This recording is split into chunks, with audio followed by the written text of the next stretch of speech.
Hello, പുതിയൊരു വീഡിയോയിലേക്ക് സ്വാഗതം. ഞാനും ആമീസും സംഖ്യയും കൂടി എൻ്റെ വീട്ടിലേക്കൊന്ന് പോവാട്ടോ. എന്തിനാന്നല്ലേ ഇപ്പം പറഞ്ഞുതരാവേ. അങ്ങനെ ഞങ്ങൾ ഇരിട്ടിക്കെത്തി.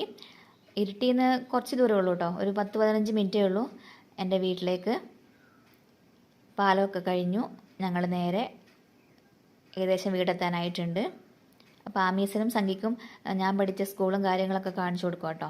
8, 9, 10 വരെ ആ സ്കൂളിലും പിന്നെ തൊട്ടടുത്ത് തന്നെയാണ് 1 മുതൽ 7 വരെ പഠിച്ചത്. 2 സ്കൂളും അപ്പുറത്തും ഇപ്പുറത്തും കേട്ടോ.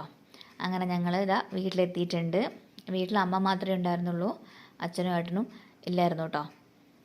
ചെന്നവാട് കണ്ടത് മാംഗോസ്റ്റിൻ എന്നുള്ള പഴുത്ത് നിൽക്കുന്നതാട്ടോ. ഇത് പല ടൈപ്പിലുള്ള മാംഗോസ്റ്റിൻ ഉണ്ട്. ഇത് കുറച്ച് പുളി കൂടിയതാട്ടോ. പഴുത്തതായിരിക്കും, പക്ഷെ പുളിയും മധുരവും കൂടി മിക്സ് ആയിട്ടുള്ളതാണ്. എന്നാലും കുറച്ച് കൂടുതൽ പുളിയാണ്. അത് നിങ്ങളെൻ്റെ എക്സ്പ്രഷൻ കണ്ടാൽ അറിയാം നല്ല മധുരമാണോ പുളിയാണോ എന്നുള്ളത് കേട്ടോ. അപ്പോൾ എൻ്റെ ഇവിടുത്തെ ബെസ്റ്റ് ഫ്രണ്ടാട്ടോ ഇത്. സുന്ദരി എന്നാട്ടോ പേര്. സുന്ദരിയുണ്ട് ജാക്കിയുണ്ട്, രണ്ടാളും എൻ്റെ ബെസ്റ്റ് ഫ്രണ്ടാട്ടോ. എന്നെ കണ്ടുപാട് ഭയങ്കര സ്നേഹമായിരുന്നു. അപ്പോൾ അതിൻ്റെ ഇടയ്ക്ക് സംഗീത ഒരു ഫ്രൂട്ട് പറിക്കാനുള്ള ശ്രമത്തിലാണ്. ഇതിന് പറയുന്നത് ലോലിക്കാന്നോ താലോലിക്കോ അങ്ങനെ എന്തോ പറയുന്ന പേരാട്ടോ. അത് കുറച്ച് കിട്ടി, ഞങ്ങളതൊക്കെ കഴിച്ചു. ചക്ക പറിക്കാനാട്ടോ നമ്മൾ മെയിനായിട്ട് ഇങ്ങോട്ടേക്ക് വന്നത്. ഇവിടെ ചക്ക ആകുന്നതേ ഉള്ളൂ. അങ്ങനെ ദേവമ്മ ചക്കയൊക്കെ റെഡിയാക്കി വെച്ചിട്ടുണ്ട്. അതിൻ്റെ അരക്ക് പോകാൻ വേണ്ടിയിട്ട് കുറച്ച് സമയം വെയിറ്റ് ചെയ്യാം കേട്ടോ. ഇതാണ് നമ്മുടെ ടാക്കീസ് കേട്ടോ. സച്ചിനും ഐശ്വര്യയും ഒക്കെ ഉണ്ട് കേട്ടോ. അതിനുശേഷം അടുത്ത ഐറ്റംസ് തേടി പോവുകയാണ്. ഞാനും ആമീസും കൂടി ടെറസിൻ്റെ മുകളിൽ കയറി. സപ്പോർട്ടൊക്കെ ആയിട്ട് വരുന്നേ ഉണ്ടായിരുന്നുള്ളൂ കേട്ടോ. അതായി കഴിഞ്ഞിട്ട് ഒരു വരവ് കൂടി വരേണ്ടി വരും.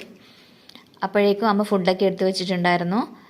വരുന്ന വിവരം ഞാൻ 10 മിനിറ്റ് മുന്നേ ആട്ടോ വിളിച്ച് പറഞ്ഞത്, അമ്മ ഞങ്ങൾ വരുന്നുണ്ട് എന്നുള്ളത്. അതുകൊണ്ട് ഉള്ളതൊക്കെ വെച്ചിട്ട് നമ്മൾ അഡ്ജസ്റ്റ് ചെയ്തു കേട്ടോ.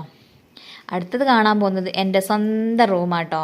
എൻ്റെ പണ്ട് മുതലുള്ള ഓരോ കളക്ഷനും കാര്യങ്ങളും അതും ഇതൊക്കെ ഉണ്ടായിരുന്നു. ഒരാൾക്കും ഞാൻ കൊടുക്കൂല. ആമി ചോദിച്ചിട്ടുണ്ടെങ്കിൽ ജസ്റ്റ് കുറച്ച് നേരം ഒന്ന് കളിക്കാൻ വേണ്ടി കൊടുക്കും, അപ്പോഴേക്കും എടുത്ത് വെക്കും കേട്ടോ. ഇത് ഞാൻ അംഗനവാടി പഠിക്കുമ്പോഴുള്ള പശുക്കുട്ടിയാട്ടോ. എന്നും എൻ്റെ ജീവനായിട്ട് ഞാൻ കാത്തു സൂക്ഷിക്കുന്നൊരു സാധനം കേട്ടോ ഇത്. അങ്ങനെ ചക്കയൊക്കെ എടുത്ത് വെച്ചു. ആമീസ് റെഡി ആയിട്ടോ പോകാൻ വേണ്ടിയിട്ട്. ആമീസിൽ കാണാൻ വേണ്ടിയിട്ട് അപ്പുറത്തെ വീട്ടിലെ കുട്ടിയൊക്കെ വന്നിട്ടുണ്ടായിരുന്നു. അങ്ങനെ ദേവമ്മയോട് യാത്രയൊക്കെ പറഞ്ഞു നമ്മൾ അവിടെ നിന്ന് ഇറങ്ങി. പിന്നെ സംഗീയുടെ ഒരു ഫ്രണ്ടിൻ്റെ വീട്ടിലോട്ട് പോയിട്ടോ. എന്താ പറയണ്ടേ, ഒരു വൃന്ദാവൻ തന്നെയായിരുന്നു അവിടെ. എത്രയാണോ ചെടികളും പൂക്കളും കാര്യങ്ങളൊക്കെ ഉണ്ടായിരുന്നു. അവിടെ നിന്ന് നമ്മൾ നേരെ തിരിച്ചു. പിന്നെ കുറച്ച് ബേക്കറി ഐറ്റംസ് ഒക്കെ വാങ്ങാനുണ്ടായിരുന്നു. അതൊക്കെ വാങ്ങി നമ്മൾ തിരിച്ച് വീട്ടിലോട്ട് വന്നു. അപ്പോൾ ഇന്ന് ഇത്രയേ ഉള്ളൂ. ടാറ്റാ.